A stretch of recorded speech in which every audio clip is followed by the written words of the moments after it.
Well, it's back to Citi Field in Flushing for the New York Mets as they have 20 wins, the first team to 20 wins in Major League Baseball, and they will start a 3-game series against the Arizona Diamondbacks tonight. The Diamondbacks come in 15-13, fourth place in the NL West, 3.5 games out of first place. The Mets, as we said, first team in baseball to 20 wins, best record in baseball, first place in the NL East, 4.5 games clear of the Philadelphia Phillies. Pitching matchup for today, 7:10 first pitch. Eduardo Rodriguez, the left-hander, goes for the Arizona Diamondbacks. He's 1-2 with a 4.40 ERA. And for the Mets, it'll be left-hander David Peterson. So two lefties on the mound. Peterson 1-1 with a 3.29 ERA. And he will be on the mound for the Mets. Tomorrow is still a question mark for the Mets, but we'll deal with that a little bit later in the show. Welcome to the show, everybody. I'm Bob Walters. It's the Locked Up Sports New York Mets 15-minute pregame show. And we got a good one for you here today. Two lefty pitchers on the mound, and the Mets, of course, coming off an offensive explosion yesterday where they put up 19 runs in a 19-5 win over the Nationals to level that series and split the series with the Nats down in the nation's capital. A weird series, a series where the Mets probably could have won all 4 games. They blew a 7-1 lead on Sunday. They blew a save on Thursday night. And then the other 2 games they won yesterday going away, 19-5, and Brandon Nimmo was a big part of that yesterday, tying the record, the Mets record for 9 RBIs in a single game. He had all 9 RBIs. He's only the second person in baseball history to record 9 RBIs from the 6th inning later. So in the 6th inning, he had no RBIs. At the end of the 9th inning, he had 9 RBIs, and he tied Carlos Delgado for most RBIs in a single game in Mets history. And like we said, he's the second person to ever have 9 RBIs from the 6th inning or later. And he tied there. The only other person to ever do that was Mike Moustakas of the Twins, and he did it in 2015. The Mets back home here at Citi Field, where they have just been incredibly good. 12-1 at Citi Field. They have not lost a series at home since mid-August against the A's of last year. The pitching has been great. The hitting has been great. They've had come from behind wins. They've won 7 in a row here at Citi Field, coming off that 7-game homestand just a couple days ago, where they swept the Cardinals and the Phillies. So they'll play 3 here against Arizona. Then they will hit the road for 6, 3 in St. Louis, and then out to play these very same Arizona Diamondbacks in Arizona next week. We'd like to wish a happy birthday to Mets announcer Gary Cohen. Gary Cohen, of course, been calling Mets games since 1989, switched from radio to television. He's in the Mets Hall of Fame, so happy birthday to Gary Cohen.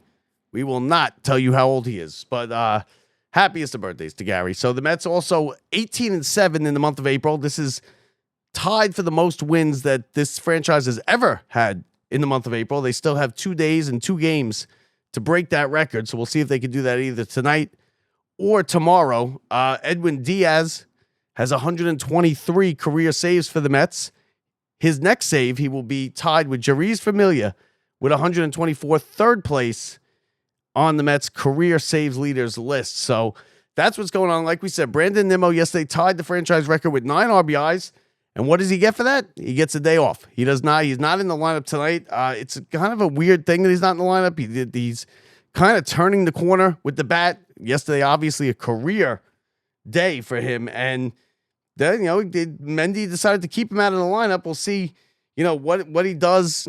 I'm sure he'll be in it tomorrow, but you got a Zokar pitch in the lineup today. So let's get to the lineups for today. Your Mets lineup for today against the Arizona Diamondbacks and Eduardo Rodriguez. And it is as follows. Let's see. You got Lindor leading off, playing shortstop. Soto hitting second. Alonso first base hitting third. Marte is the cleanup hitter tonight. Vientos at third base hitting fifth. Acuna at second hitting sixth. And then you got Alvarez, the catcher, seventh. Tyrod Taylor in center field. He's hitting eighth. And Zokar, the left fielder replacing Nimmo, will be in the 9th spot. And David Peterson on the mound for the Mets. So a day off after 9 RBIs for Nimmo. I'm not sure I would have done that. I probably would have stuck with the hot hand. I know it's a lefty going.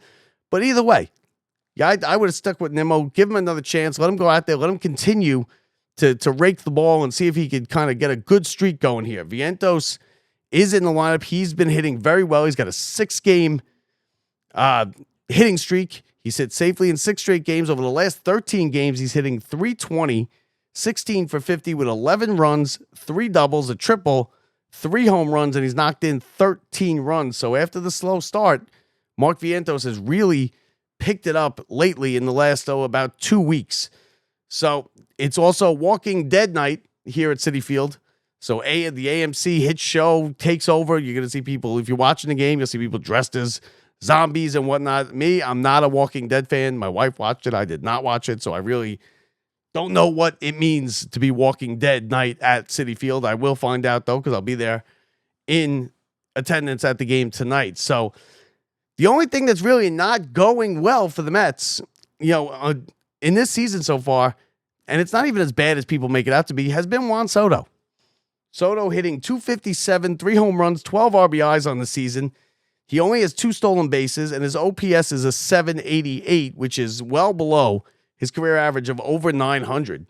And listen, he's a career .284 hitter, so he's lower on the average. He's not hitting with the power that we expected him to hit with.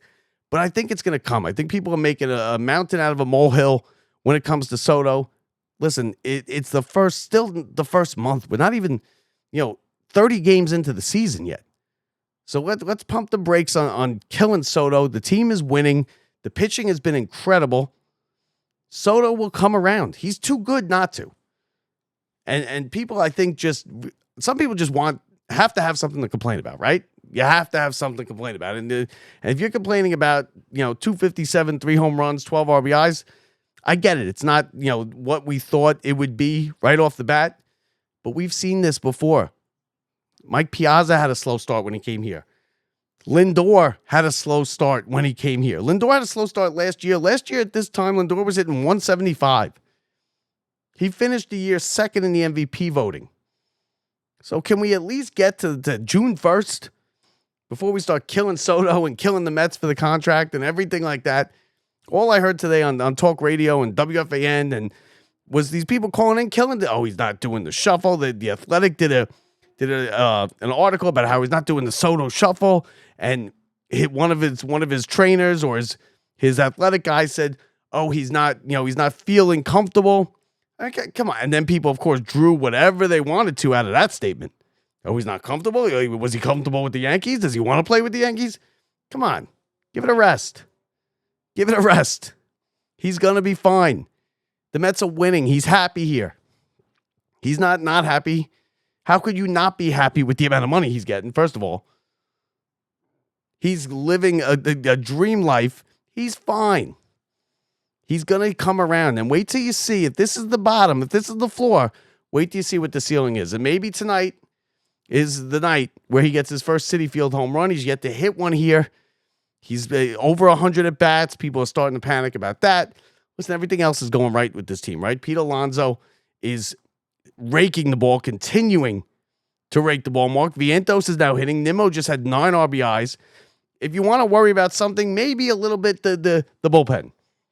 Maybe they're a bit overworked. They blew that lead. They blew a 6-run lead in the 7th inning on Sunday to the Nationals, which was just an abysmal game. Every team's going to have 1 or 2 of those games, but that is not the way you wanted that to go. You never want to see it. It's always a devastating loss when it happens. We'll see. They rebounded okay yesterday. Not great, right? Did you were you sitting there when the Nationals down 15-2 and the Nationals got 3 runs or 5 runs that inning? Were you sitting there going, well, I can't turn it off, right? They just blew the 7-run lead yesterday. I can't turn it off now. They settled down. They got the outs. I think they're going to be okay. It'd be nice to get Peterson to go 6 or 7 innings or maybe pitch into the 7th inning today. That would be an ideal situation. Last time out, Peterson went 5 2/3. He only struck out 2. He got a no decision against the Phillies. We'll see how he does tonight. Tomorrow, with the Mets pitching, you got Corbin Burns going for Arizona. It's a 7 o'clock start. And the Mets are giving Senga an extra day off. So they're starting with that 6-man rotation. They got to figure out who they're going to plug in. Now, it's Brandon Sproat's time. It's his day to pitch tomorrow.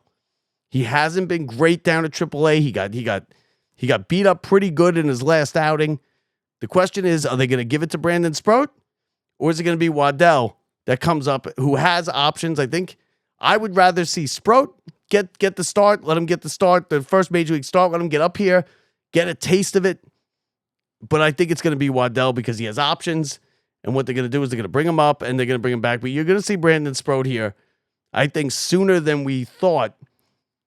Only because, if when Manaea comes back, we'll have to see when he comes back. He had the setback. I don't think you're going to see Manaea till late June, July, which means I think Sproat is going to be in this rotation at some point, probably in May. But we will see.